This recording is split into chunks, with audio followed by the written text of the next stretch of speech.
Meeting started. The City Council for the City of Brookshire, Texas will hold its regular City Council meeting on November the 16th, 2023 at 7 o'clock p.m. at Brookshire City Hall located at 4029 Fifth Street for the purpose of considering the following. Before we go any further, I would like to have a prayer and a pledge of allegiance.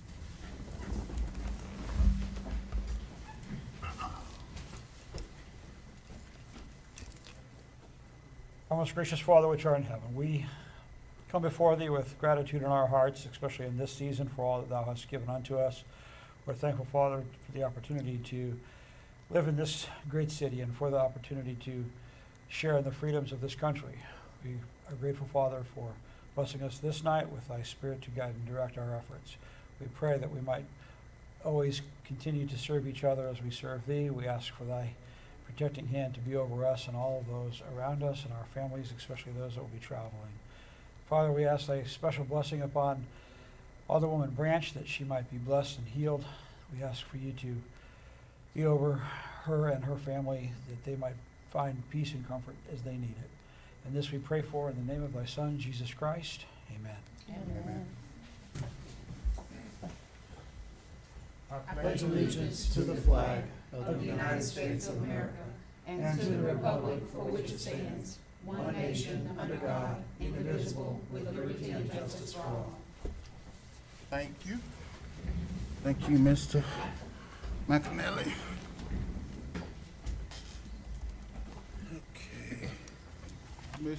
Glover, Yes, would you call us to order, please, ma'am? yes, sir. Mayor Branch, Here. Alderwoman Nerdhoff, Present. Alderwoman Taylor, Here.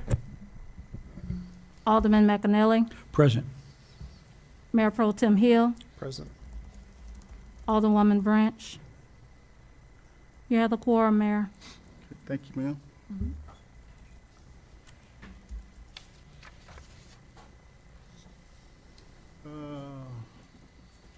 Do we have a public comment sign-in sheet, Mr. Justin?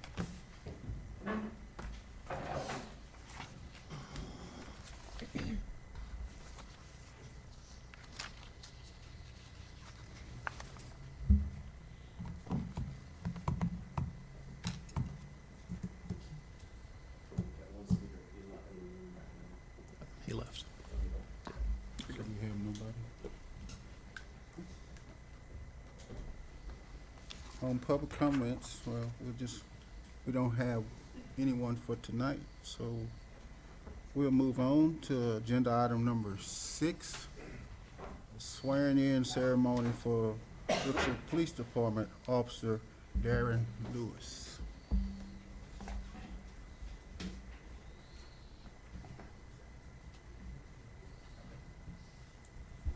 In the name and by the authority of the state of Texas, repeat after me. I, Darren Lewis. I, Darren Lewis, Do solemnly swear do solemnly swear that I will faithfully execute the duties of the office of police officer. I will faithfully execute The the duties duties of the of office the office of police of officer police officer of the state of Texas of the state of Texas, and will, to the best of my ability, and will, to the best of my ability, preserve, protect, and protect, defend and defend the Constitution and laws the Constitution and laws of the United States of the United States and of this state, and of the state. so help me God. So help me God.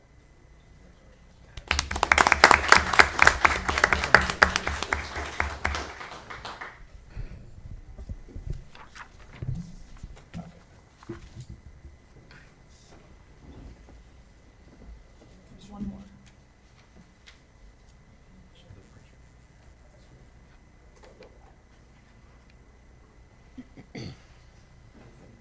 We're so glad to have you. Thank you.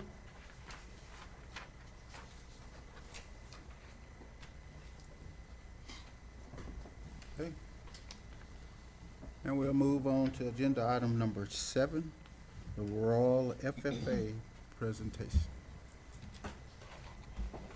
Thanks, Mayor. You're welcome, sir. Good evening, ladies and gentlemen. I know a lot of you in the room, but if you don't know who I my name is Jason Woods. I'm one of the Ag Science teachers and FFA advisors at Rural High School right down the road, longtime resident of Brookshire, and pretty familiar with a lot of the things that are going on that you folks are dealing with and talking about. It's the time of year in the school as we get close to the holiday season, and the FFA organization kind of have seasons of our own. This is leadership development season, and it's where our students develop public speaking skills and present their topics to judges, district, area, and state level. This year we fielded 9 teams that went to our district competition last week. We advanced 6 of those teams that will participate in this Saturday's area competition. Tonight I have with me one of our groups that's pretty special to me. This is the Royal FFA Ag Issues team, and their role is to develop and present a topic to the public that takes 2 sides of an agricultural issue. Their job is not to persuade you one way or the other as to which side you need to believe. It's simply to give you a well-sustained argument that's equal on both sides, to give you the facts about some items that we fight in the agricultural industry. The topic that they've chosen to look into this year is how beef cattle affect the environment in both positive and negative ways. This team, part of their scoring process, is also about delivering their topic to civic groups and organizations. So the more of these that we can attend and have groups that allow us to present to them, the better. So this is helping our scorecard as well as their public speaking techniques by being here tonight. So normally we would use a small TV screen in the center of the organization to kind of show this. I'm going to have them present it without, because I'd like for them to focus more on just projecting their voices to you. At the end of it, they will open it up for a 3-minute question and answer. So if there's something you hear in the ceremony tonight that just kind of tricks your mind and you might want to ask them a question, you have the opportunity to do that at their presentation. So I'm going to let the kids take it from here. Thank y'all for having us. Do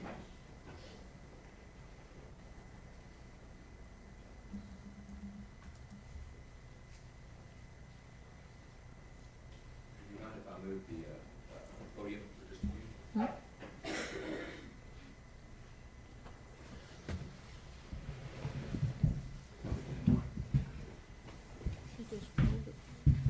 Thought I had wheels. I thought I had wheels, I guess not. You got the ball. If you take the bait.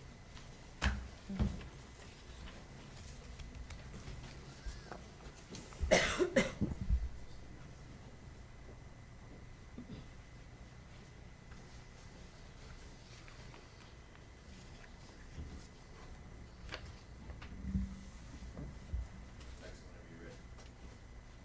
Good evening, judges, and thank you for volunteering your time to the Area 11 Association.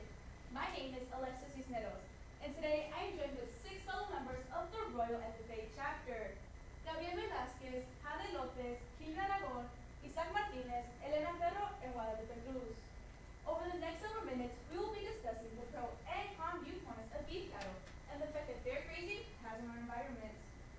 Gabriel, Jade, and Gina will be giving you the pros, while Isaac, Elena, and Guadalupe will be giving you the cons. My job will be to serve as a mediator between both sides and to help assist with today's presentation and questions. Elena, why don't we start off on why this topic was chosen and give our judges some facts about the role that cattle play in our society. After researching and analyzing a variety of agricultural concerns, our team has discovered that the grazing of beef cattle is one of the most debated and scrutinized topics in agriculture today, not only in state of Texas, but across the United States and even globally in some cases. Let's face it, beef production is as much part of our nation's history as George Washington himself. And as an agriculturalist, it has been a step in our diet for generations. Will you ever stop and think about the positive and negative effects of centuries of grazing can have our world, air, land, and water? I know I have, Elena. And according to the Environmental Protection Agency, more than 68% of Americans believe that this is an issue that should be brought to light. Whether it's the presidential debate or Union Construction Act class, the topic of environment's condition and sustainability always seems to come up. And honestly, it's not hard to understand why. Less than 1% of our population raises beef. More than 55% of our population consumes beef. But 100% of our population relies on a healthy ecosystem if we want ourselves and our future generations to survive. Well said, Jay, but let's back up a bit. If you want to understand the role that grazing cattle have on the environment, then you have to understand the anatomy of a beef animal, and more importantly, how they process feed and forage nutrients. You see, cattle are ruminants, meaning they are cut chewers with a 4-chambered stomach. They have the ability to take in a large amount of feed at one time, and then process those nutrients very slowly. Basically, they spend about 1/3 of their day grazing, another third digesting or ruminating, and the final third resting. I'm honestly a little jealous. Me too, I say. But like all animals, cattle have to metabolize the nutrients which they take in.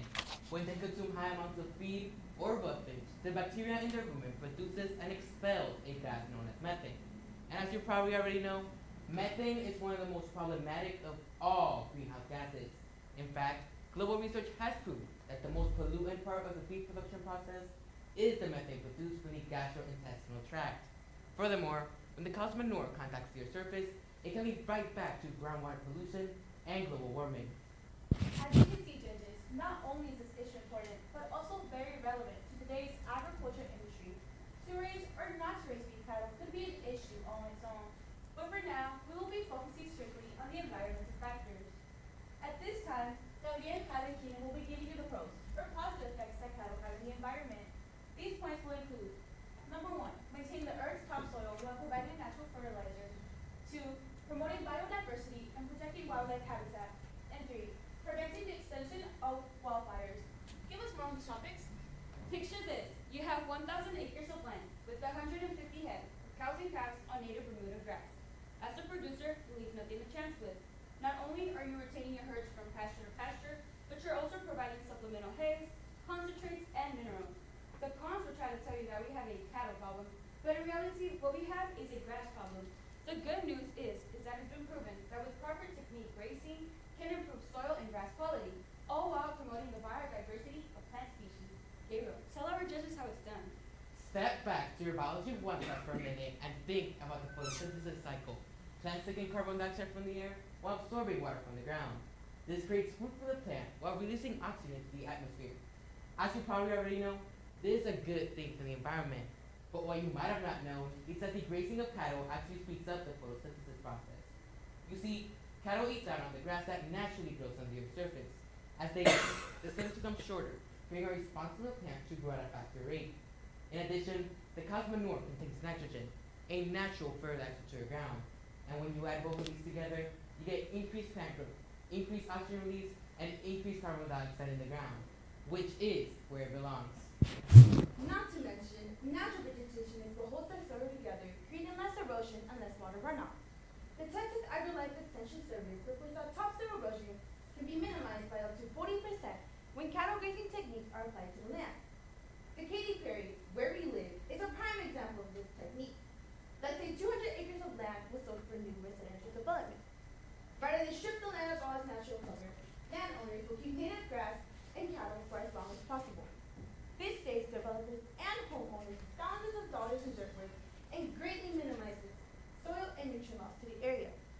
But that's not all, Jay. In the western regions of our standing country, the terrain is much more different than what we have here.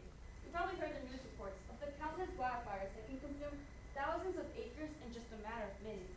In most cases, these fires are fueled by sagebrush, dry shrubs, and tall grasses.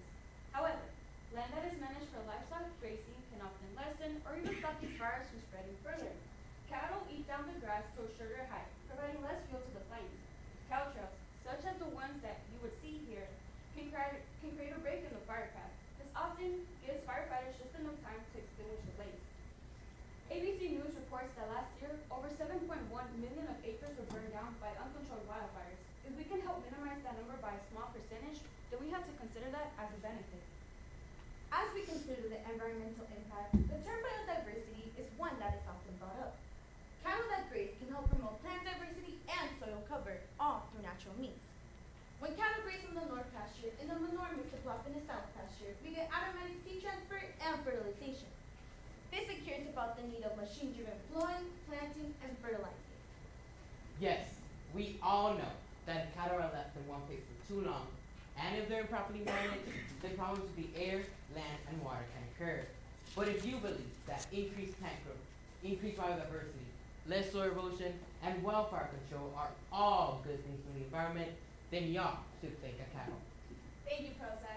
Now it's time to switch gears. Cons, your argument states that the grazing of cattle, 1, releases harmful methane gas into the atmosphere, thereby adding to the greenhouse effect. 2, destroys and pollutes watersheds and drinking surface water through ammonia release. And 3, adds to the nation's erosion and mineral loss problems due to and proper grazing techniques. Isaac, Ellen, and Guadalupe, give us more on these topics.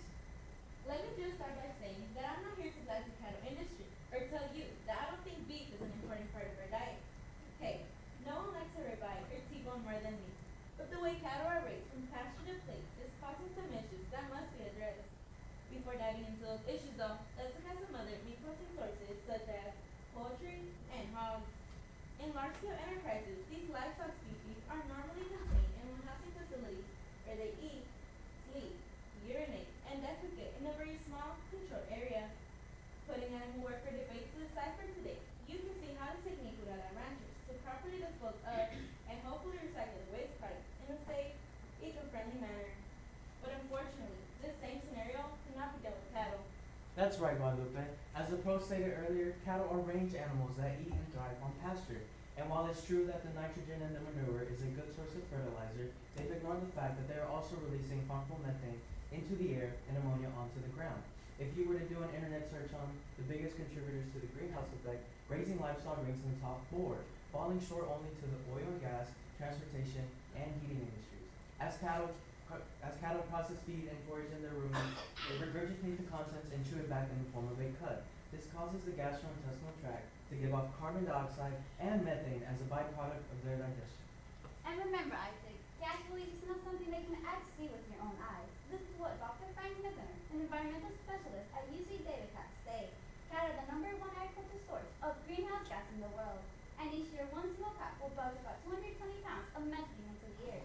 Just my other foreign countries, India, for example, has more cattle per square foot than anywhere else in the world.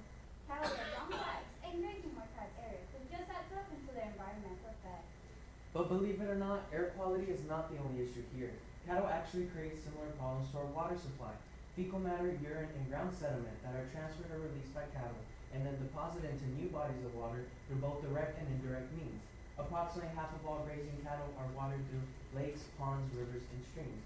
These then run into larger bodies of water that are often recharge zones and aquifers for local and county water storage. A study by the USDA's Watershed Laboratory states that higher levels of nitrate, phosphorus, and ammonia found in water samples can actually be contributed to cattle pastures, specifically those with a large number of head per acre. Our final point probably hits home more than anything with production agriculture. Simply put, cattle producers in general have done a poor job in maintaining their grades. The pros say that cattle can include plant growth, soil erosion, and increased biodiversity. Unfortunately, many cattle ranchers have overgrazed land for generations and have not applied proper rotation techniques. This is causing a lot of damage in our world, and I'm highly sorry our home community is experiencing this right now. When dirt, grass, and cattle are put into stress because local ranchers will lose their situation. Again, no single person, grazing technique, or cow herd is to blame for these problems. You can't change the fact that cattle emit gases through their digestion, nor can you change the fact that today's ranchers have to provide more pounds of beef with less available land. But for every hardworking American rancher who's just trying to put food on our table, there's another hardworking conservationist who's just trying to save our most precious resources. Our global population is only getting larger. If we want our future generations to enjoy the world that we live in today, we have to make some changes in how we treat our air, land, and water. Alright team, time to summarize our findings and wrap this debate up. Pros, any last words for our judges? Since the beginning of our nation's history, cattle have been raised on pasture and have provided our population with a steady supply of beef. We often talk about their benefits to the economy as well as the food supply. But as we learned today, cattle can also 1. Help maintain the earth topsoil while providing a natural fertilizer. 2. Help plant growth and the biodiversity of plant species. And 3. Help protect lands from uncontrolled wildfires. As the creed in the FFA once stated, I believe that rural America can and will hold true to the best traditions of our national life. Some of these traditions include living, working, and owning a share in the production of our nation's food supply. I think I speak for all cattle ranchers out there when I say that adding a few extra steps towards their management program is well worth the cost of protecting that tradition. Thank you, pros. Cons, your final thoughts? No one is saying that we need to stop raising cattle or take them off the pasture completely. We as well as an American public should feel a limited amount of beef in our diet, as well as using some beef production techniques to have a significant effect on improving our environment. Here's what we do know for sure. 1. Cattle release harmful CO2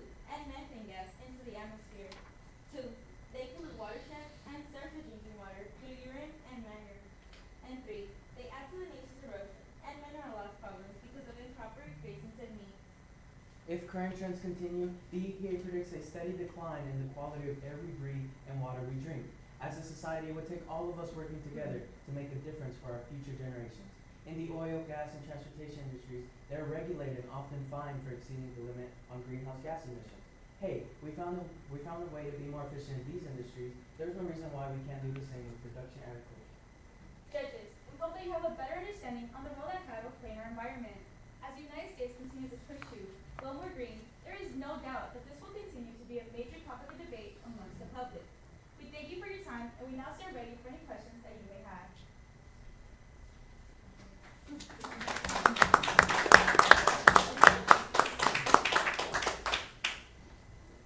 So on the con side, you had said that our population is growing.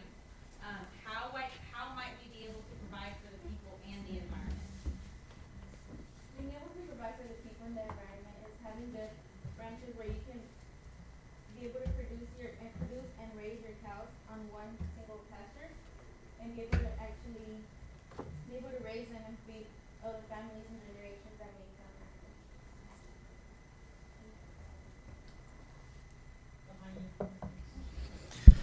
So the pro team mentioned that a lot of the environmental impact can be mitigated by using proper techniques. The con team's big argument is that we aren't using proper techniques, and so that's causing a problem. So how do we bring those two items together? What kind of education is or can we bring to the forefront in order to move people into the using proper techniques? A technique that we have found very useful for farmers who have cattle is the rotational technique, which is basically where they have a certain amount of herd into one pasture, and after a few months they are allowed to move that herd into another pasture, letting that pasture grow and have all those nutrients actually sit into the grass and having a nice pasture. If we allow all farmers to do that, we have greater pastures for cattle and we have increased biodiversity. If we implement those techniques, I believe that we'll have a great change in the future.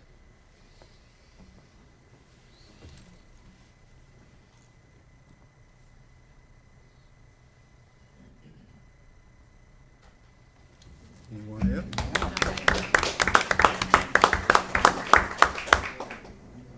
Good luck on Saturday. Thank you, guys. Good luck. There ain't no way in hell. Right.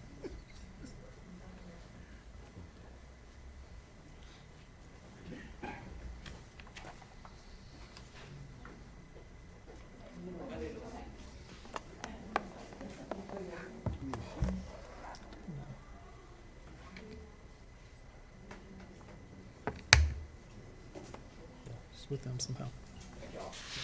Thank you. Okay, we will now move to agenda item number 8, consent agenda. Items listed on the consent agenda are considered routine and are generally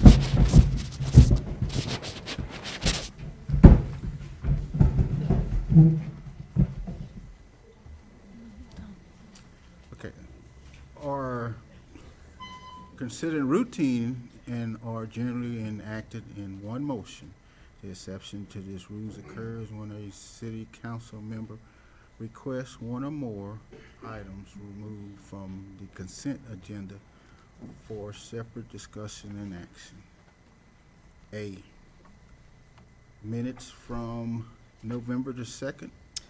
I move that we approve the minutes from November 2nd, 2023. Second. All in favor? Aye. Opposed. Can Opposed? Who opposed? Because I wasn't here. she abstain? Can I just ask that we look at the formatting and get a consistent style from paragraph to paragraph within the minutes? I've noticed in some places we bold and highlight who made motions and who did, what the outcomes was. Other places we haven't.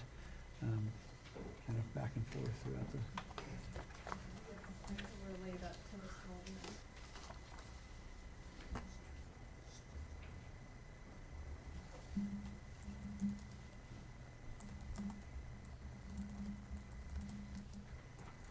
Okay, agenda item number 9, new business. A, report from assessments of the Southwest the city new tax assessor and collector. All right, good evening, guys. Again, my name's Brittany Keyswood. I brought my boss this time, David Patterson. I'm gonna go over the report I handed out to you. This is your basic report. It's all zeros right now, but I just kind of want to show you what it's supposed to look like. So when we email them to you going forward, if we're not here, you know what you're looking at. The first page is what we call our cash page. It's going to show your beginning balance at the month we work month prior. So this report right now is for the month of October. Your beginning balance would be at the top of the page. That would be for the beginning balance for October. The top portion is total collections. That's going to be everything we collected in the month of October, and then also everything dispersed in the month of October. So if we write checks that month, you will see them on the bottom half of that page, and then you will have an ending balance for the month of October. Page 2 is where we break out your tax and levy information. So this year, this is current information for you. So the left-hand corner is going to be your certified taxable value. Any supplemental value would be the next one over, and then we have your net taxable of $898,703,963. This is the most recent information I have from the appraisal district. Below that is where we break out your, if you had a debt rate, where you would see your breakout, but this is how much your tax rate is and what your levy is going to be for the tax year. You will see more of your prior year information going forward. We were still getting that loaded into our system and having all of the collections and everything broken out. The next page is going to be your collections, or what we call our receivables report. You will see all of your, some of your prior information on this page going forward as well. Right now, we just have the 23 information on there. We haven't gotten any collections for the 2023 tax year just yet. But that is where you will see this information. Across the top, we have your total taxable value broken out in land, improvement, personal property, and your total exemptions. So you can see how your tax rate is allocated, or your taxable value is allocated. And then we have your collections below that. We also have a comparison graph on the bottom. That'll make more sense going forward and then your page on the back, if we were to present any checks for you to sign and approve, they would be listed on this page, as well as the cash balance in your tax account with us. And any collections we are receiving in the month we are currently working in would be at the top of this report.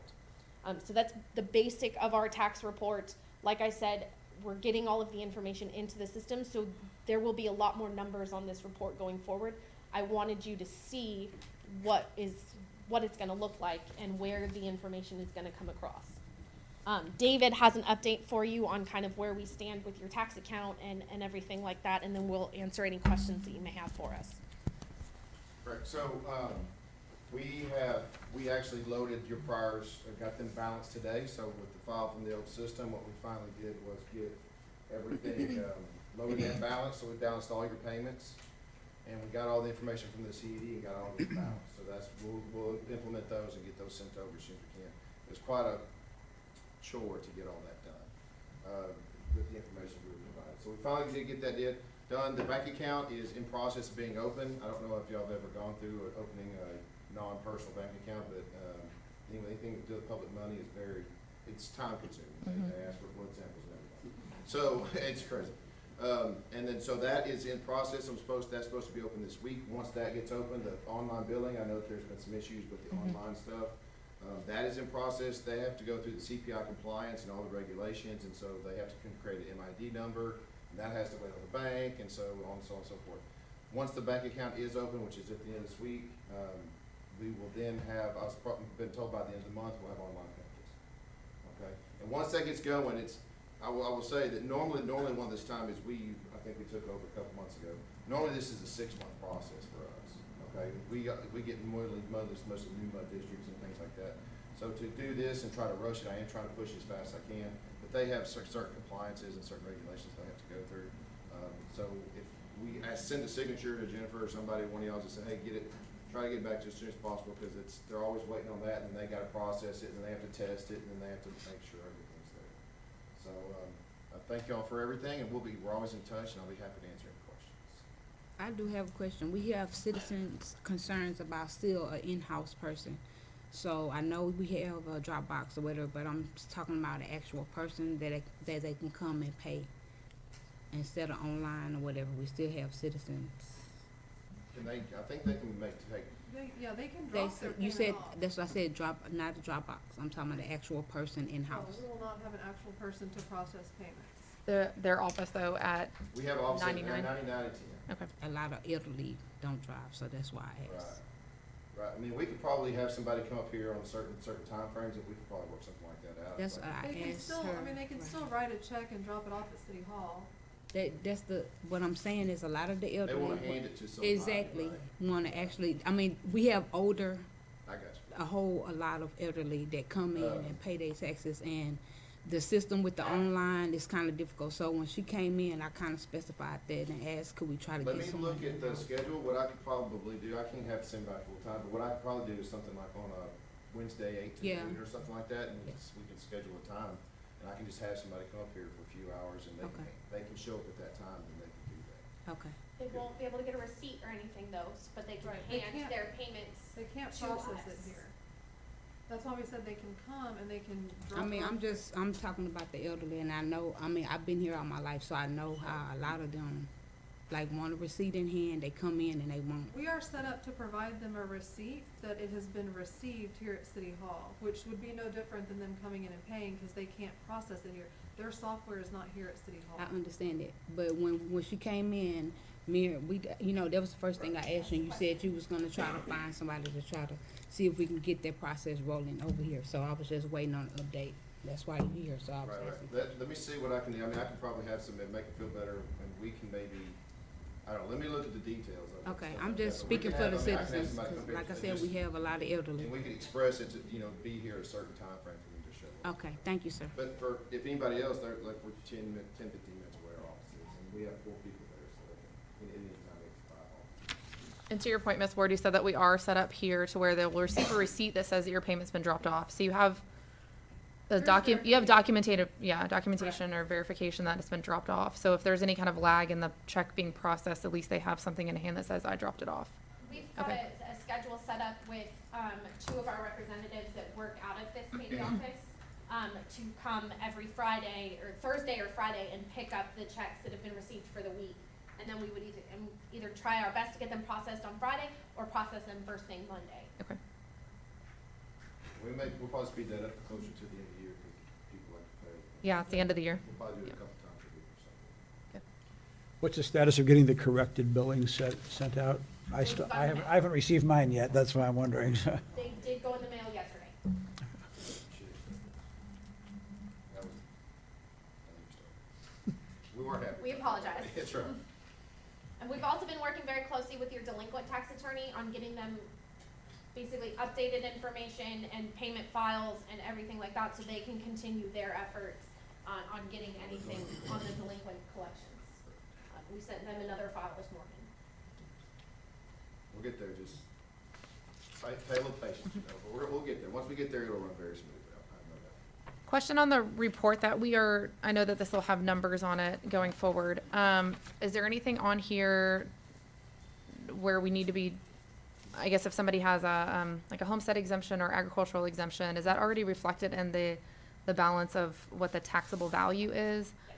Okay, so the taxable value that we're looking at is already including all exemptions? Yes, Okay, that is your net taxable, so that includes thank you, that's a better, homesteads, ag ag, exemptions, everything. okay. Nonprofit exemption, whatever it is, okay. Yes, whatever it is included in that net taxable value. Okay, thank you. Would it be possible for us next year to provide y'all with envelopes that say City of Brookshire or something on there? Because that became a confusion point this year with a lot of people, that they almost threw it away or did throw it away because they just didn't recognize MUD. So if we could work towards that potentially next year to just make Oh, that a for little bit mailing your clearer. bills? Yes. Yeah, That way it's just a little bit Yeah, and we cleaner. can, over the spring, what we can do is we can do, like, if you wanna put the city logo on the statement, we can work that out. We can do that stuff. We were just, Yeah, no, y'all, the timeframe, it was. y'all pushed the boulder up the hill pretty quick, so, That's right. absolutely. Thank you. I received my statement mail in October on time, and I looked at the envelope, pretty much, but I am responsible, so I opened it. And Right. I saw the button, and made some phone calls. The people at your office were super nice, super professional, very patient. I made some mistakes, they corrected Thank you. Awesome. I'm very happy to be here. Thank you so much. Thank y'all very much. Thank you. Thank you.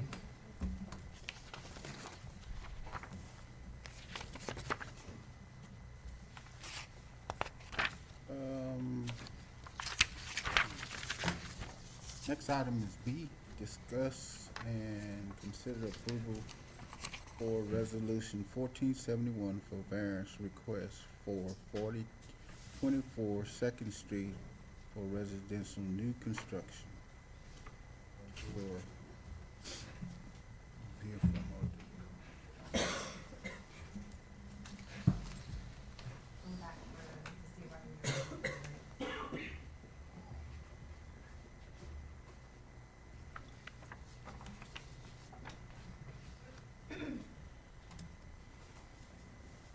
Good evening, I'm Diana Ducro, and I'm here to help out and answer any questions that might come up, since I know that there were some at the last meeting. So I'll be here in case you need.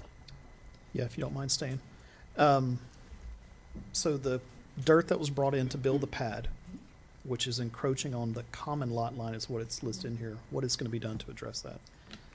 So what we'll need is, we'll get the information from the applicant about what they've done out there without the permits, and if it conforms to the grading plan that they've provided with the building permit, because this is something that gets reviewed during the building permit review process. I guess ultimately whatever, they may have to remove fill if it doesn't conform to the plan or amend the plan. It'll have to be approved before the permit is issued, but yes, it'll have to be addressed. Okay. It makes mention multiple times of common lot line because it's under the same ownership. Mhm. I've got some concerns about that language, Mm-hmm. that it's gonna be perceived as the encroachments can be made too close because they're in common ownership now. But obviously, we're all not gonna be on this earth at some point. So at some point, one or both of those lots are gonna go to a new owner. Yes, And so that perhaps was bad terminology, is just a way to describe that there's a lot line between the two, and they're two separate lots that are owned by the same owner right now, and presumably one of them may be sold. I'm not sure what the plans are, but both the existing house will need to meet the setbacks. I don't know when that was permitted or what was reviewed at that time, but because it was two lots, there may not have been any concerns about that west side setback for the existing house. But just based on the information that I've seen, it looks like there's no problem with it meeting the 7.5 foot Right. setback on the Well, the 40/20. shed was added sometime in 2019. The shed is gonna have to go. Okay, but that's yeah. on, how do we hold this permit to that standard when it's on the second lot? The shed is straddling the two lots according to the survey. Correct, but it's technically So on they will that, have to move it from, well, I see what your point is, like the part that's on the 40/20, can we enforce that on their side? I would think so, but, I think it's contingent on the permit, like it has to be Yeah. reviewed before the final permit is issued. And there are going to be violation fees drawn with the permit based on the fact that work was done on the property before a permit was pulled. Yeah, I was reading through the recommendations. I mean, and it essentially said, it's not in a flood zone area, so there would have to be just violation fees or, with doing the work without the permitting. But if there was some sort of way, if it was the pleasure of the council to approve the variance, if there was some sort of way to approve it contingent upon the shed being moved and making sure that the easements on both property lines are honored. But I know those were the two main ones, right? Was the Brookshire Katy Drainage District, which they submitted their approval over, according to this documentation, and There was some question about whether or not it was in a floodplain, but it looks as though we've It's not, It is it's not in a floodplain. no, yeah, if so- you look at the CAD, it's like the floodplain kind of goes around it, a little bit. It's one little pocket that's not in a floodplain, and that little pocket west is not, but until you get closer to the Brazos again.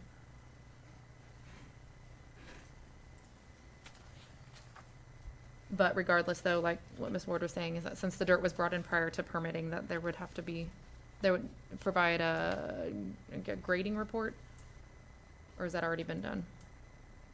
So there's a grading plan that's part of just the site plan for the single, it's not as complicated as a commercial project, Gotcha. you know, but, so that it'll show where the drainage swells are supposed to be and so forth. Well, before the permit is issued for the new house, they will have to show an approved grading plan, and the grading that has happened on the site will have to conform to whatever is approved. Gotcha. And the shed will need to be removed before the permit goes out. So that's, you know, a hook that you have to make sure that these conditions are met. And the permit fee will double. Well, yes, there's Because of the violation fee, work which that's is already been done. Fee double, in addition to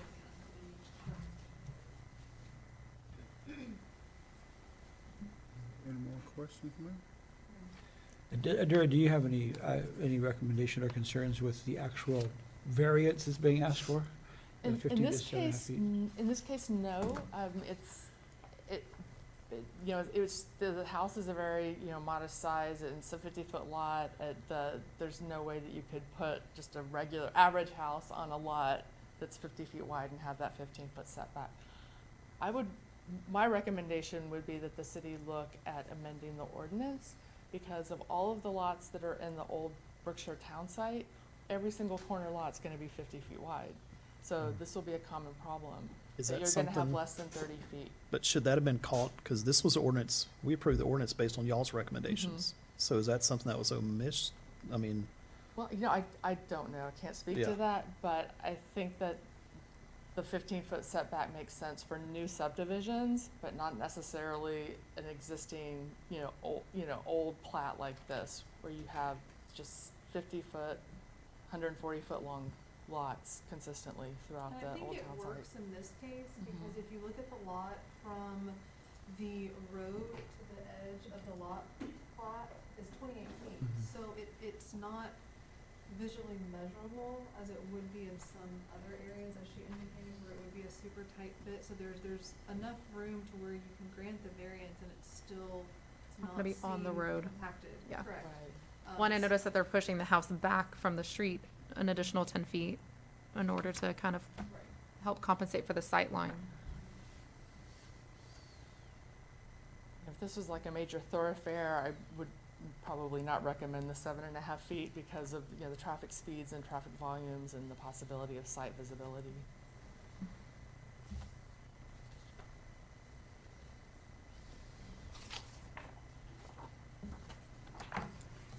Any further discussion?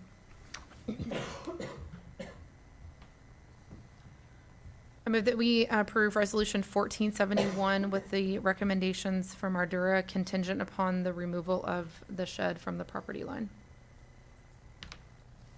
Second. do we need to amend that motion to notate the fines and fees for No, prior because that's work? procedural. That's a procedural. Perfect. All in favor?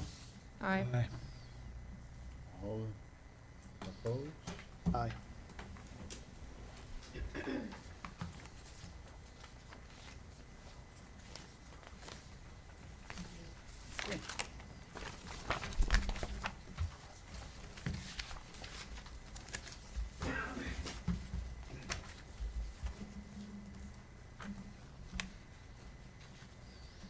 Okay, the next item is D, discussion. C. C. Oh, I'm sorry, I did skip C. Next item is C, discussion and consider awarding of a bid for engineering services. In your packet, you have score sheets, where each of the submissions were scored, and then the top sheet is a tally sheet. I apologize, the top sheet I printed and it wasn't in color, so the highlighted column, it looks like there's a gap there. But according to the score sheets, it's our recommendation to hire LJA as the city's engineer.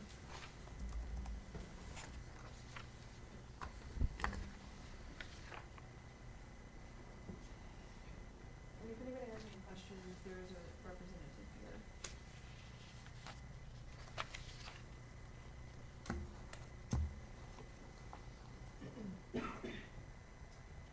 We had 7 applicants.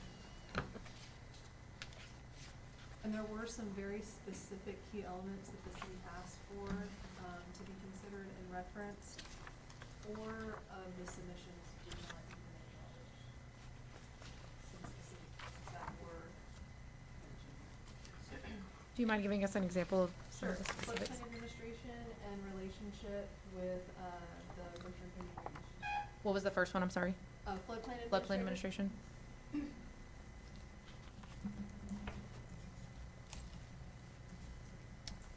LJ, recommendation. I guess the question that gets begged here is there a significant cost difference that we're looking at So between? state law does not allow us to ask for costs when it comes to engineering, so you have Really? to select based on criteria in the RFQ and qualifications, preferences, skill level, and then once you select the engineer, then you negotiate your cost prices. Interesting. Did they say backwards? Yeah, it does. Okay.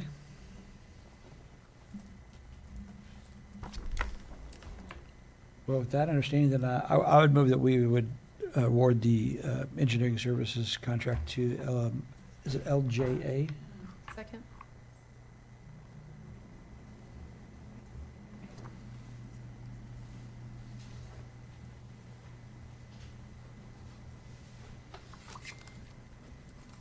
All in favor? Aye.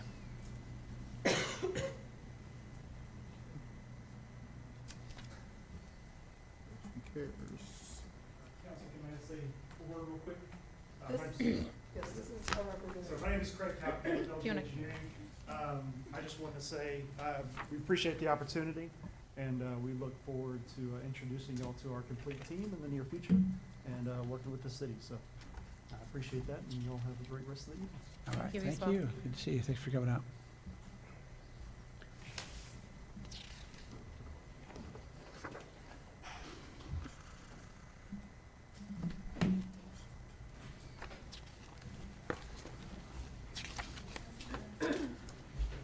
Half the room cleared out on that. Yeah. And we're on D. Item D, discussion and possible action regarding a resolution authorizing the city administrator to enter an interlocal agreement for permit fees, cost sharing between the city of Brookshire and the Brookshire Katy Drainage District. Brookshire Katy Drainage District asked this item, they initially requested this to be on the agenda, but since then have kind of just taken a step back and looked at the agenda. So they don't want any action taken on this item right now. So they're wanting us to table this for a future date, or are they no longer interested in entering it? Just really no action on it, and you can come back as well.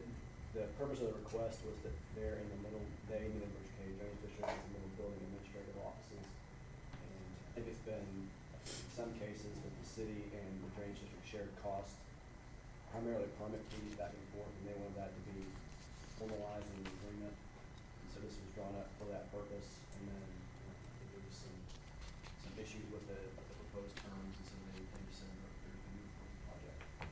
So we may see some kind of arrangement in the future, but for now, this is not something they want to take any action on.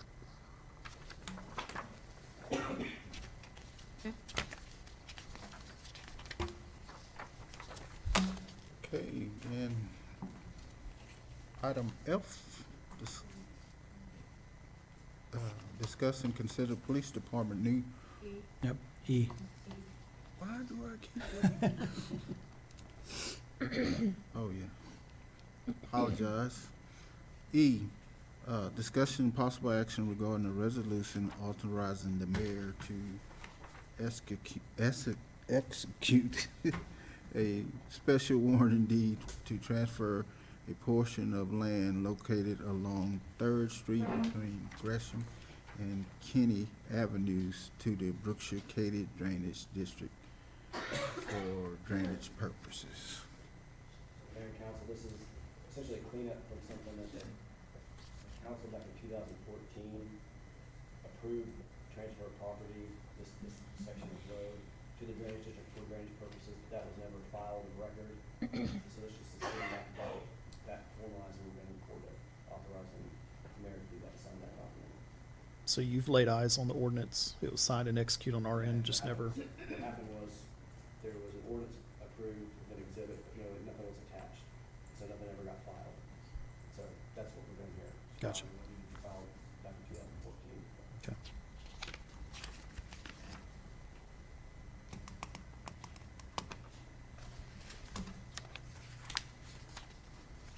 You ready for the motion?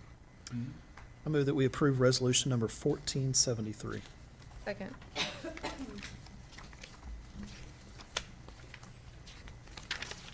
All in favor? Aye. Abstain. You abstain? Yes.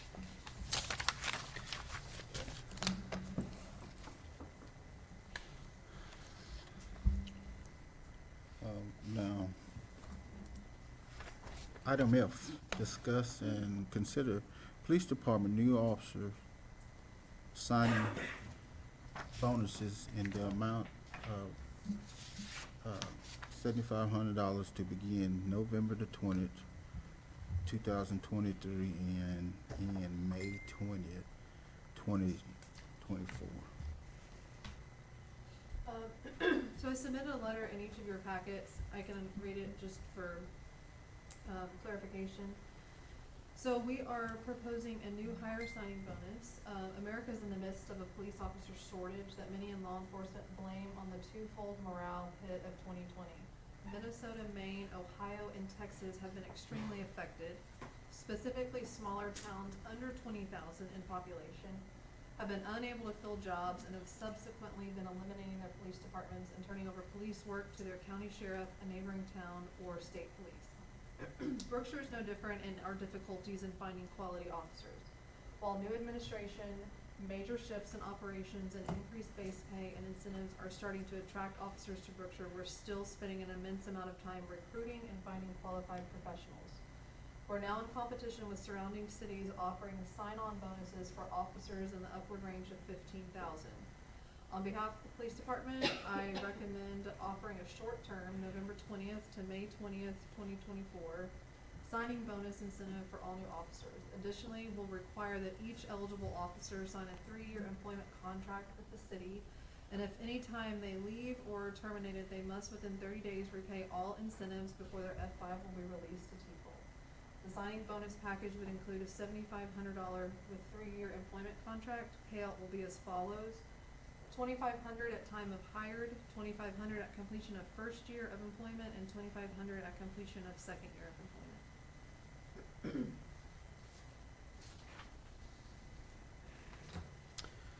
Only question I would have is the legality of holding their F5 with TCOL. So I know there's a whole lot of regulations. What was it? The legality of holding their F5 with TCOL until they've repaid the signing bonus if they were to leave within the 3 years. Are we able to actually do that? Okay. And Justin is drawing up a contract to be able to put everything in, an employment contract. Okay. I mean, I know I was contacted a few weeks ago from City of Katy. They were exploring offering a signing bonus. Missouri City has a pretty significant one. Unfortunately, this is where we're at. And even with 2 pay increases, we're still needing to do more. And so I'm in support of it. And is this kind of built into our budget with the number of positions we have, so it won't affect the overall budget allocation? I guess, Chief, my question, Chief, is do you feel that this is incentive enough to attract the officers that you're looking for? I think it's gonna help.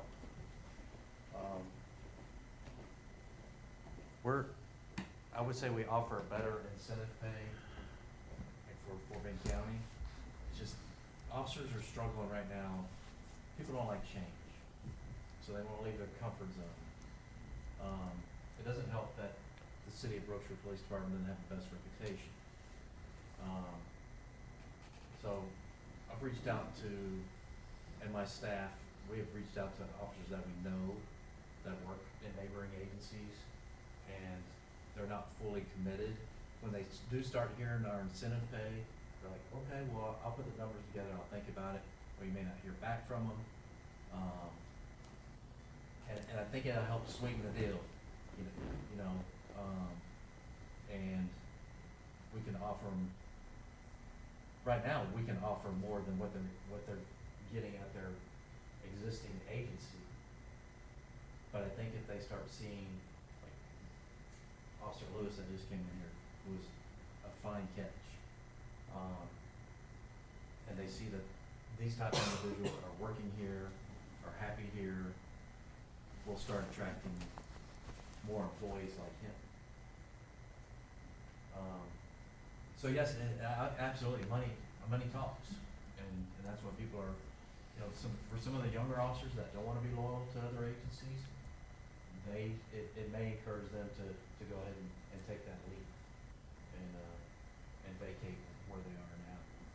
Which I've tried that approach, and I'm saying, hey, you want to come somewhere where you're not running call to call and taking tons of reports on every shift, make $8,000, $10,000, $15,000 more than where you are at a neighboring agency, and you can ride around the neighborhoods and you can wave at people and be officer friendly, or you can be very proactive and take self-initiated activities and go out and make traffic stops and arrest. You can do that here. It's the best of both worlds and at a lower pace, slower pace. And we can offer more money. But again, we got to get beyond the reputation of what was, and then make it appealing for them to come here. Is 6 months enough time for you to do the amount of recruiting that you want to do? I think so, and if not, then we can revisit it again. But again, I know that we have interest, but we just haven't been able to set the hook on some folks.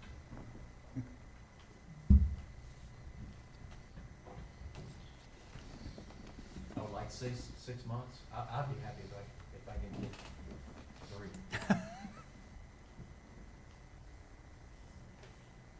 Well, I know this is it's a nationwide issue, and I'm glad to see that we're trying to proactively do something, so I would be in support of something like this as well.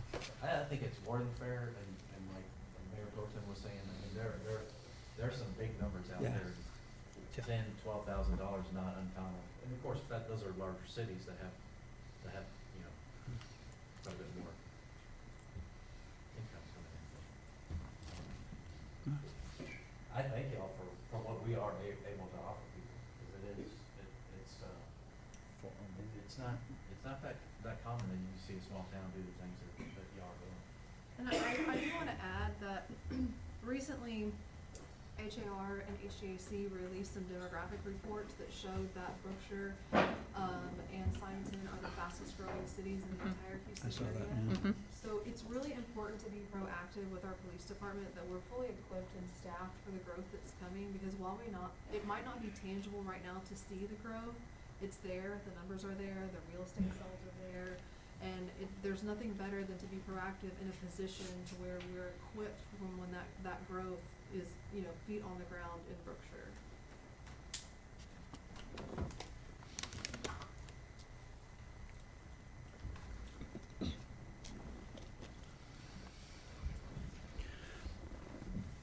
I move that we approve the new officer signing bonus in the amount of $7,500 as presented. Second.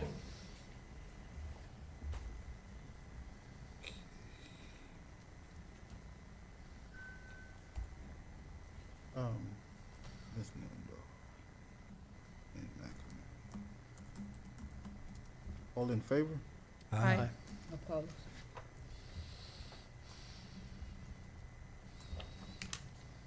Okay.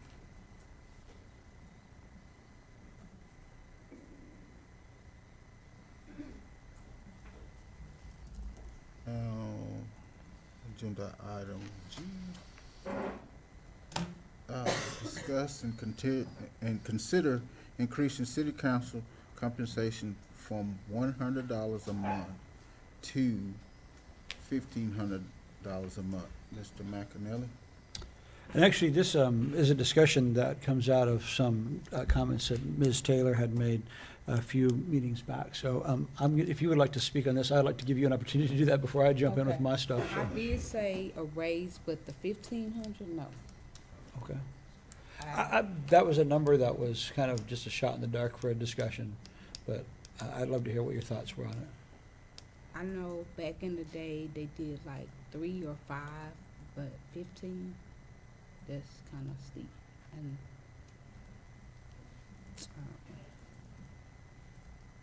that's too much. And I Okay. think that's, Well, where I came up with the Yeah, 1,500 that's what I is, wanna know. is How I you just, came I looked at the amount of time that I personally spend in a Mhm. month, doing city council business and work. And I've had a chance to sit on the sidelines and see the amount of time that Alderman Hill and Alderwoman, well, as a matter of fact, all of us, I mean, I've seen what we do. I've been around at all the things that we do.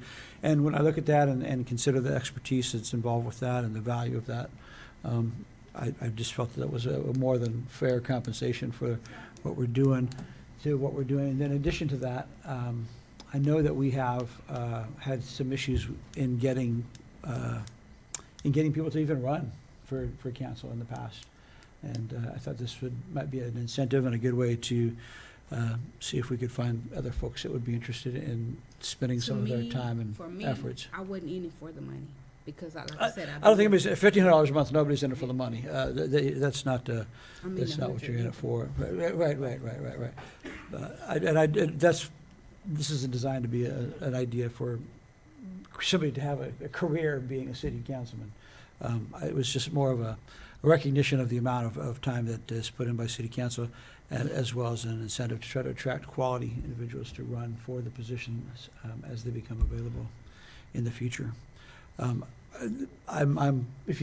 more than willing to discuss, if we think 500 is more apropos, or 800 or whatever it might be.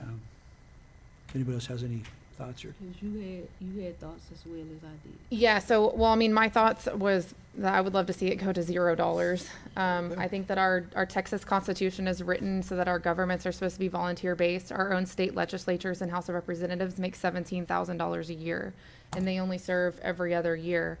$1,500 a month comes out to $18,000 a year. And I think that for a city council member to make more than our state legislature, I think would be disproportionate. And some of our employees. And okay. But I know for myself, I think that increasing the amount of pay per month, while on one hand you can make the argument that it would attract more qualified candidates to want to run for office, I think that it runs a greater risk of attracting those who only want the money and the position and not the greater good of the city. I know that it does take a lot of time. I too answer emails and phone calls and look through the packets before meetings. I have conversations outside of meetings with individuals as it pertains to certain agenda items. And I feel like it would be much more, for myself, I can only speak for myself, that I think that it would hold a lot more integrity to say that I'm doing it for the good of the city, not for the pay. I would move to make it $0 a month, quite honestly, and to be in line with our state constitution. Is that your motion? I wouldn't say 0. I would say, like I said, for me, I would be 3 or 5, not 15. That's a lot. And like we all have put in time, sweat, tears, everything up here. I said I ran for the people. I didn't run to just get paid or whatever. That's not why. I will say too, I think to Chief Hines, to your point, I know that you're finding it difficult to recruit officers because of the reputation that the police department has had.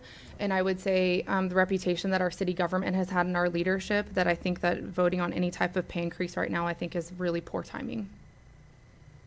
I don't think that the reputation of our city offices and our government and within the city of Brookshire warrants a pay increase right now. Until we can earn the trust of our people back, I wouldn't do anything with this number except move it to 0. I agree. Just so the council's aware, no matter what you do, up or down, any change you make into your salary won't go into effect for you. It's next year. So it's, and the rule by January 1st, by December 31st of every year preceding the election, you have to, that's where you adjust your salaries up and down. But in your current term, you will not see that change whether up or down. Right. So even if you go to 0, all of you will remain the same. Right, it's not, anything we vote isn't gonna affect us, so. Right. The people that are up in May. Well, if it those- would affect, Those seats, Mhm. then when whoever fills those seats, whether it's you or someone else, they'll come in at 0 if you went to 0 or up if you went up. And then the remainder of you would remain in place until the next election cycle. And I'll add that when Councilman McNally added this on the agenda, we did do our due diligence and reach out to surrounding cities that were the same size as ours. We obviously have neighboring cities that are much larger than ours. And what we found is by far for population, Brookshire is one of the few that even pays their council members. I've been a city manager for 19 years. I've been in a city as large as 60,000 and a city as small as 1,200. And Brookshire is the only city in those 19 years that has paid their council members. The city of Fulshire, which is 30,000, only pays their council members $500 a month.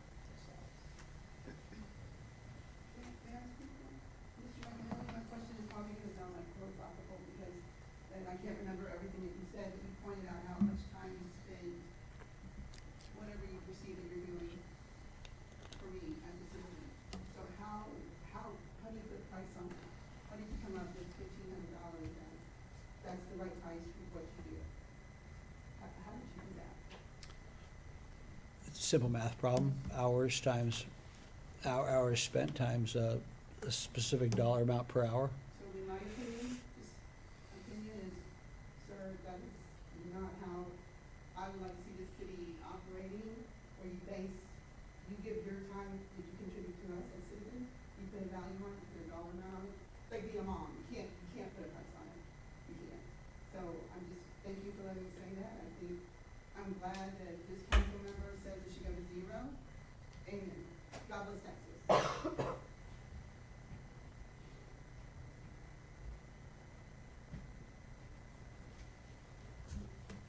Any further?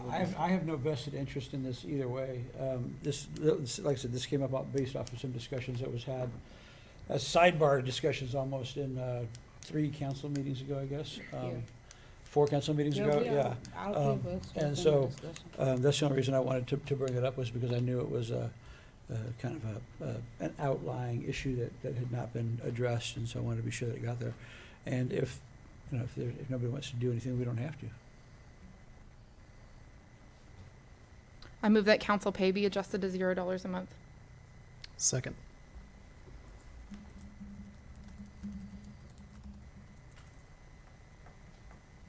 All in favor? Aye. All opposed? Opposed. For the tiebreaker. Mm-mm. Y'all ain't doing that to me. No, We're on the tiebreaker. legally you have Legally, you to. have to break the tie. Mm-mm. When there's a tie on council, mayor holds the tiebreaker vote.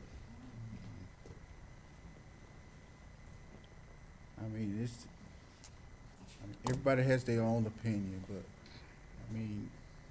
for us to sit up here and spend our time, a lot of us has a full-time job, and we spend a lot of time up here. I think each one of us deserves something. We're working hard every day for the city, so I don't understand why we would not want something. So I'm gonna leave it as it is. So, So your voice against. So you're voting opposed. Motion to pass. So it fails. Okay.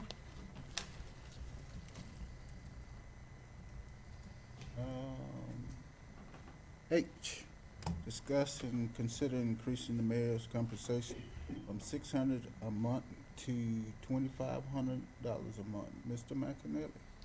This comes from my own personal desire here because I have seen literally the amount of time that is put in by the mayor in doing our city administration here, and that this is more than a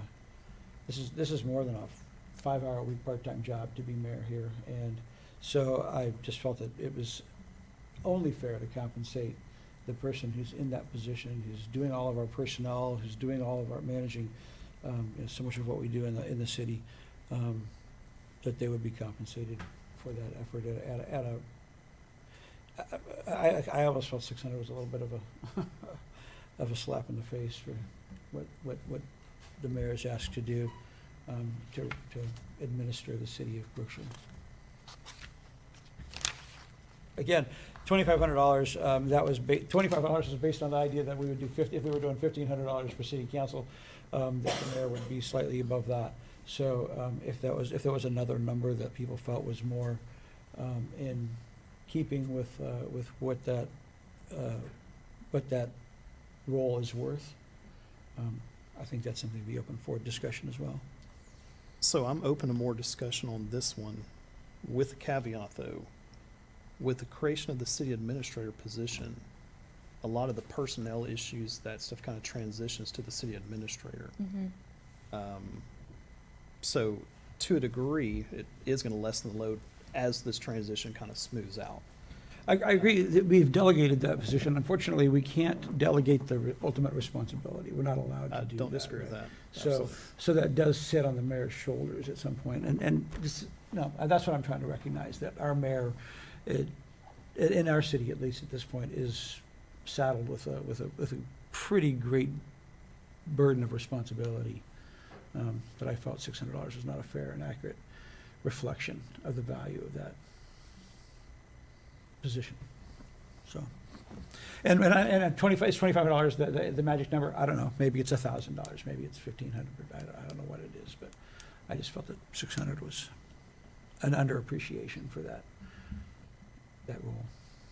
So let me ask you this, since, number one, it cannot go into effect until another mayoral election, A. B, we're right in the middle of budget cycle right now. Is this really prudent to do this at this time?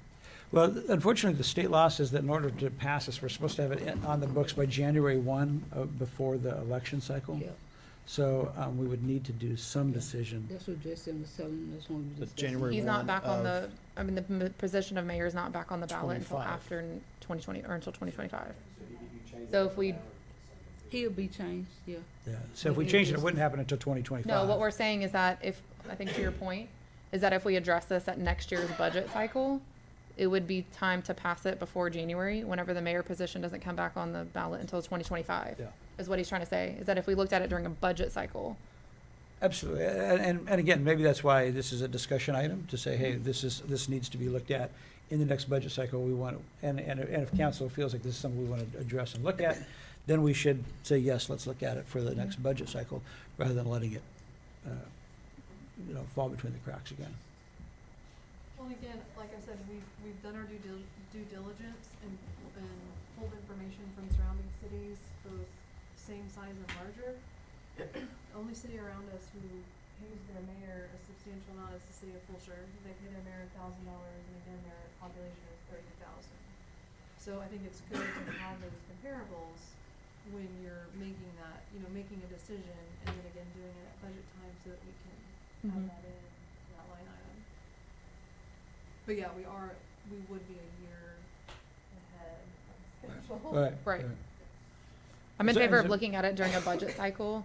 And then I think also by this time next year, will have been a full year of you and Ms. Molina also being in the position, different policies and accurate budgeting, getting policies and procedures ironed out, just getting day-to-day activities where they're running a lot more efficiently, so that we can really look at just the requirements that are placed on every individual, so that we can gauge what this number needs to be a little bit more accurately, and then look at the comparables at that time as well. So maybe the motion here is, or if it's even a motion, maybe this is just a direction to city staff to say, put it in the call-up file for next budget For next budget cycle, cycle. that we revisit this compensation for the mayor, and then if necessary, bring it before city council for approvals. You gonna make that motion? Does it need Does to it be a need to be a motion? motion, or is that simply direction? I action? think it's just There's no direction to action, because staff. we didn't Yeah. approve nothing. All right, well, thank you I appreciate the honest and candid discussion, and I wanted to have it in an open session in front of citizens to be sure that everyone had their opportunity to share. Thank you. Okay. Item I, discuss and consider setting dates for official city events. So just running through, starting with our budget cycle month, which is October. I'll just kind of run through what we typically have on the city calendar and we can discuss. In October, we have 2 police department events. We have National Night Out, or actually, it's in August, right? August, yeah. October. No, In October. October, we have It's Trunk or October. Treat. Yeah. November, we have Veterans Day. In December, we have the downtown lighting, breakfast with Santa, and then the police department has their toy drive. January, we have Martin Luther King Day. May, Cinco de Mayo. June, Juneteenth. July, 4th of July. So that's what we have now. Those are the officials, and then I know that we have done a Veterans Day program. We have done a Day of Prayer Oh, that was program. May. First, That's, yeah, it's like the Tuesday first, in May, the I believe. first Tuesday in May or something like that, yeah. And then, have we done Memorial Day in the past? Yes. I No. think in the past we have, haven't we? I guess for the Yes. context of this discussion, when we're saying holiday schedule, are these days off for staff? No, I think she just put those in there so that when we're looking at events, we can coordinate it with what the Okay. major national holidays All right. are. I just want to make sure we're not communicating No, that we've we're, already approved that. Yeah, no, this is just so, Days off. when we start talking about Martin Luther King Day, what day is it and when would it be?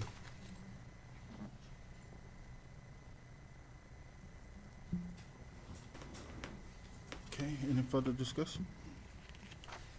So, is the intent then to try to set a schedule, a calendar for the next, I'm not sure, it was Fiscal this year? item was requested at the last council meeting that we Right. discussed it this time, so, just kind of and evaluating, keep in mind, we're trying to streamline the process so that we're not getting to the point where 4 weeks before the event, we're throwing something together, like, the intent is to get to a point to where it is structured on an annual basis Mhm. and it's smooth running. We're able to, ideally, we would like to be able to create an annual sponsorship package. We've had, lots of people reach out to us wanting to participate. Have an annual sponsorship package that we can help delegate some of those, both monetary and item donations to those events throughout the year. But to get in a rotation to where we have well-run events, rather Mhm. than at the last minute just kind of throwing everything together and then not really having a recap after the event and changing it for the next year. So, wanting to continue to memorialize a lot of the events that we've had, and really kind of defining that these are the events that we are going to continue to Right. produce throughout. well, the and year. to your point of running those events, the city council, along with a number of other committees, approved an events committee, and that committee was then tasked with organizing these events. Ms. Taylor was the council person assigned to oversee that committee. She did admirably for quite some time. And then, I think through some policy changes or lack of policy and understanding, that whole that system has fallen apart. So I guess what I'm looking for here is number one, do we have a set group of holidays that we're going to memorialize and say, yes, these are what we do, including if we're going to add Veterans Day, Memorial Day, the Day of Prayer, or these extra things in there as well. Number two, how and when and where are we going to establish the policies of how to run these events and what they're going to be and whose responsibility is that? And then number three, if it comes back to the fact that we want to continue with this committee, we need to get that committee reorganized. I know Ms. Taylor has resigned from that position as a council person, so we would need to either coax her back into it or find somebody else to be willing to take that role and move forward with that. So it seems like it's been kind of spinning its wheels and nothing's been moving forward. And I know to the point that Alderman Hill has had to kind of single-handedly take on trying to put together this Christmas event by himself, which doesn't. He did it last year too. Right. I just bet, it doesn't bode well for one person's sanity or for being able to create great Exactly. sustained events over a long period of time if we are thrusting this onto one Ideally, person's we'd like to shoulders. find, people in the community, like you said, Ms. Taylor, done several of these events to where you get get a schedule down, you know how you're gonna run it, and so every year it should get easier. The way that the layout is, you know, we know the process, we have flyers, we have this, we have that, these are the materials that we need, so that it becomes more routine. It's easier on those that are volunteering their time. Right. And We just had people fighting against, they want to do, that was the issue. Like, What's we had people coming in, I want to DJ, I want to do this, I want to do that, instead of actually helping plan the events. And I think when you have a committee and like you have designated people and then you have a staff member that is kind of overseeing and working with the committee, it's very, I think it becomes more strategic when you say, okay, I've been doing this event, these are our preferred vendors for events. We have a relationship with this DJ. We know that they, you know, they play community appropriate music and they're gonna show up and they're, you know, reasonable price. Like, that's the great thing about having these, you know, event leaders, is that you create an internal preferred list of vendors. And so, you know, when you get to Cinco de Mayo, you pull that list out with your committee and you say, we're calling A, we're booking B, we're having this person for our, you know, slides. And then that's the point, is that, you know, you're all volunteers. Everybody has full-time jobs. Exactly. You know, help us, you know, we wanna help y'all, and then y'all help us with a staff member that can, you know, help us and delegate, this is the vision that we want. We can get things done during the day using that preferred vendor list, but I think in order to do that, we need to decide which of these events are gonna be truly city memorialized events for, you know, throughout the year. That way, staff, Ms. Melina can also go online and post those events a year in advance and say, on Cinco de Mayo, National Day of Prayer, all of that is reflected on our calendar. That helps the community with their buy-in and to put it on their calendar and know that every year we're gonna have, you know, 4th of July. You know, a lot of cities don't do 4th of July on 4th of July. Right. They do it on like a Friday or Saturday of 4th of July, so we need to decide, you know, how we're gonna execute that. Most of the times we do it like if it's a weekend thing or whatever, during the week, we'll try to have it either the closest to that day. Right, to that date, Right. correct, yeah. So going back probably a little bit over a year ago, so kind of to your point, and the fact that when we have individuals that are scrambling to put things together, that was whenever I had proposed the concept of just committees in general. That's whenever the events committee was created along with several other types of committees. And the purpose of that was so that each of us as council members could chair, or each of us or whatever, could chair a committee and then have community involvement, so that we could then take the community's ideas, come back to city council, and then make decisions a little bit more efficiently. This was also prior to us having a secretary and an administrator in place. But I do believe that shortly after, sometime this year, I think, I don't remember if it was Ms. Branch or somebody else, I made a motion to put an end to the committees in the moment after some heated discussion. And so I think that with y'all in place now, and like you're saying, just trying to memorialize different events and get some streamlined things in process, if we could maybe bring the concept of the committee back. But then if, like you said, it would be in conjunction with a staff member, with one of y'all, to get some things in place that we could move forward. And I think one of the key elements of an event committee is utilize council in their positions as direct liaisons with. That was the purpose of it. But span of control is critical in situations like this. Like, we're not gonna have an event committee with 25 people on it. Again, span of control. It would. Right, no, I'm just saying, like, you No, know, no, there are she's some not people saying who are like, you're let's She's just saying- invite everybody, and while we do want everybody's opinion, that's the point of the people on the committee, is to use their network of outreach and Right. say, what would you like to see? What would this group like to see? So that we get a true voice of what every interest group in the community wants to see, you know, in Martin Luther King Day.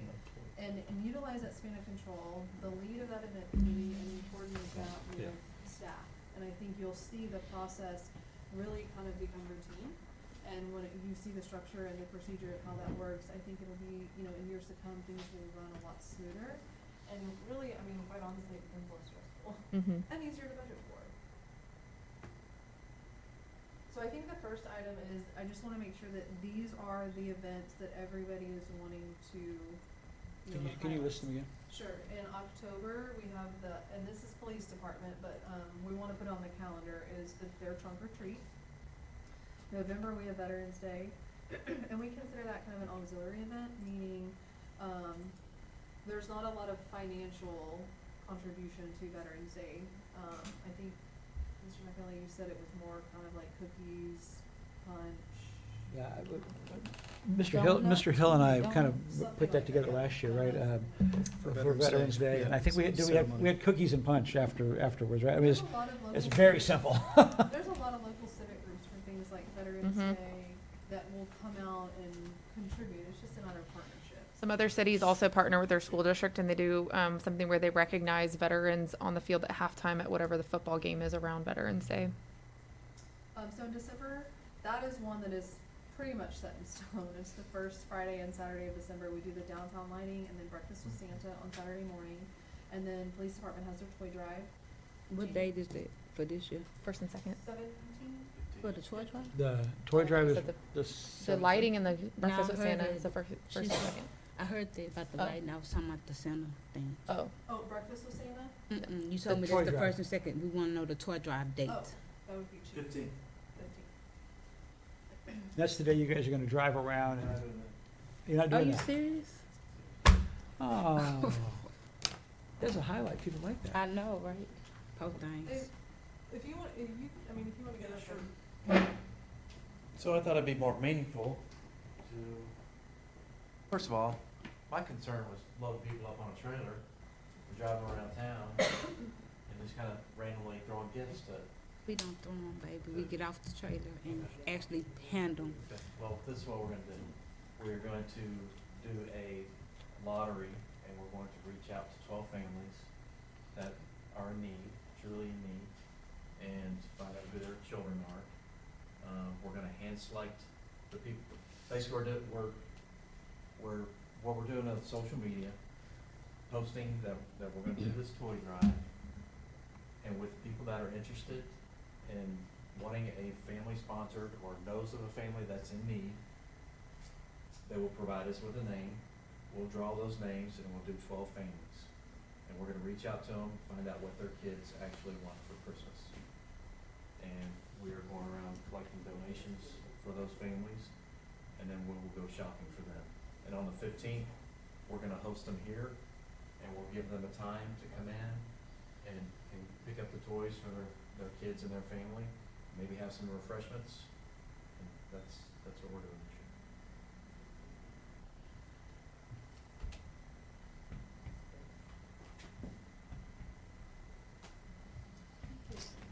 Okay. thank you. January, we have Martin Luther King. May, we have Cinco de Mayo and National Day of Prayer. And National Day of Prayer is one of those auxiliary events where it's, there's not a whole lot of financial commitment. June is Juneteenth. July is 4th of July. So that's what we have so far. And then, Memorial Day, or is that something that we wanna consider again? Not something that we've done in the past, so I was just wondering. Yep. Yeah? Yeah, we did Memorial Day. It's on here. Or it's on the list I've got. Right, just she did mention it as one of our auxiliary. Would that be considered like an auxiliary event? Yeah, it was a It's very auxiliary. simple, It's very simple to put together. I mean, that's one-off thing in May. super easy. Yeah.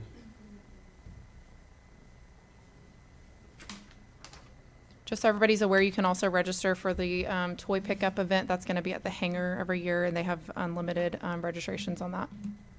Supposed to do the announcements, girl. I know, there just seems to be some, I guess, heated opinions about the way that the police department's doing the toy drive this year, so. So, the auxiliary days we're talking about are Veterans I Day, understand that. It's kind of, Day of Prayer, There's still other organizations. and Memorial Day, just the three. that's not fair. Sorry, there's a lot of. I'm sorry. So those kind of auxiliary, one-day, low-cost things that we were talking about were Veterans Day, Day of Prayer, and Memorial Day. Is that correct?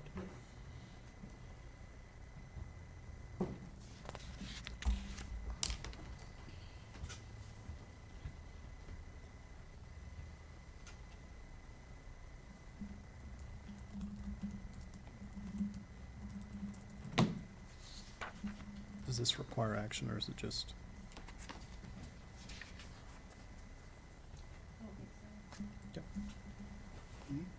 No action. I think at this point, it's just, it's gotta go back to staff for you to now canonize these dates, put things together, start developing some policies and procedures, and then maybe come back to council with a recommendation on how we can utilize members of the public that would want to be involved in some of this event planning. They're willing to volunteer their time and talents to making this happen as well. Okay. Next agenda item is number 10. Executive session. City Council will meet in closed session pursuant to Title 5, Chapter 551, Texas Government Code for the purpose of consulting with legal counsel. B, deliberation on personnel regarding appointment, appeal, employees, evaluation, reassignment, duties, discipline, or dismissal of police chief, city secretary, city administrator, municipal court director, or public works director. At this time, I would ask everybody to leave out of the room and let us get this going. 31.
Anybody else ditches? I just wanna know a time, Chief, too, whenever you're out, cause I probably ain't gonna be able to make it if, I don't know what time, for the second, or something. 10 to 4, what'd you say? 10 a.m. to 4, On what day? the 15th to 4 p.m. I ain't go. I guess. Friday the 15th. No, I thought he was talking about the second, that's what I'm talking You about. ready? Yeah. The second, right? Okay. I thought you were talking about the Okay, y'all. Saturday. No, 'Cause December 15th. that's Saturday. December That- 15th from 10 a.m. to 4 p.m. is the That's- toy distribution. I was talking about the second.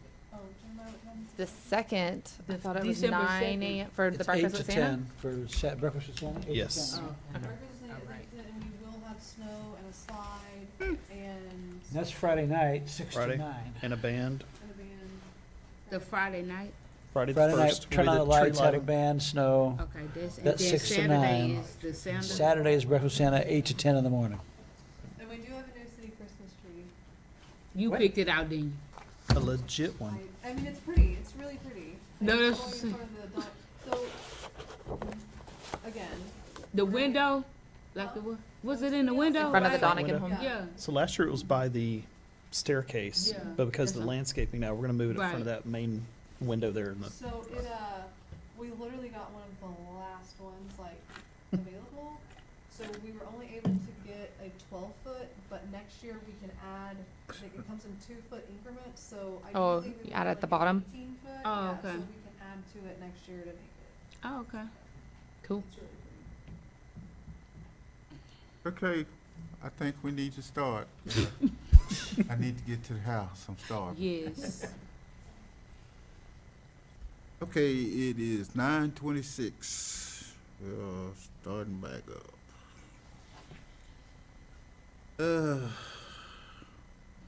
Agenda item number 11, discuss and consider action resulting from the executive session, if necessary. No. Nothing. Okay.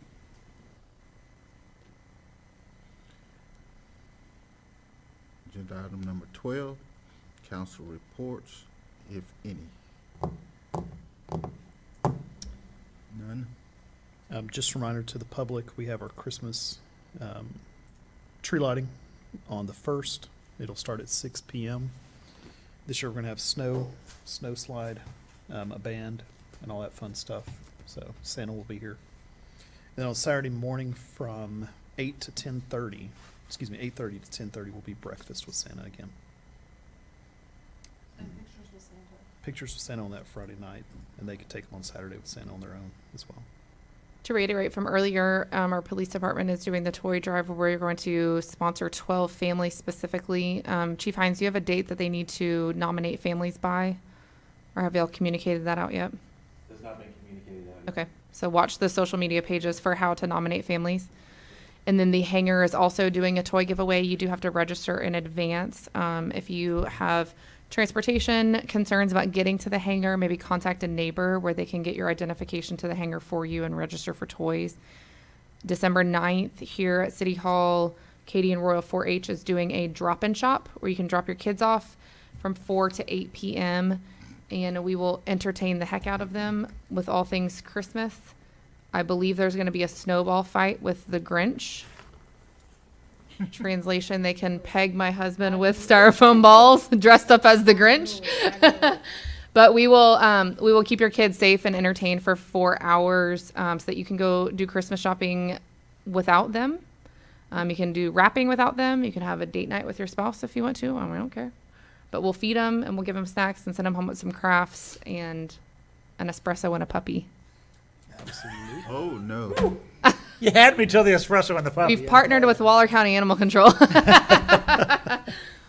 It should be cats, because it's more Well, we cats have than plenty of dogs. stinking cats. Holy smokes. Chief Anyway. Hines, for people that Speaking may want of, to I will- sponsor a family, oh. have y'all kind of put a target dollar amount that may be, or? Yeah, okay. Yes, Miller has that. He'll Just be let back me know. on Monday. speaking of not holiday related, but there is a service called Pups that will assist with spay and neutering of your animals. I will post that phone number on my social media page. Thank you, Bob Barker. I'll I was share it thinking with the you. same thing. I was waiting for the moment to say. And especially with the microphone too.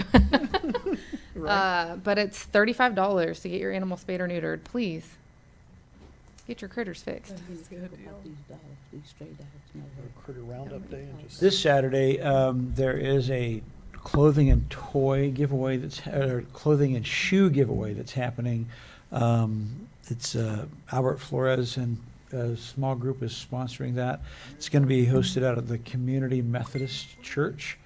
The last post I saw on social media said that they were going to start at 10 in the morning, but that post has since been removed, so I'm not sure if that's still accurate They're information. or not. collecting items.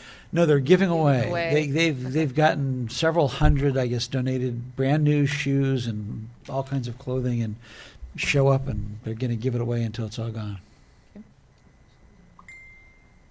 Okay. Anything else?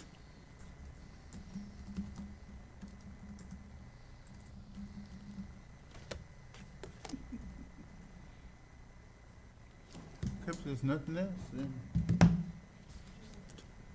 the next one is, agenda item number 13, adjournment.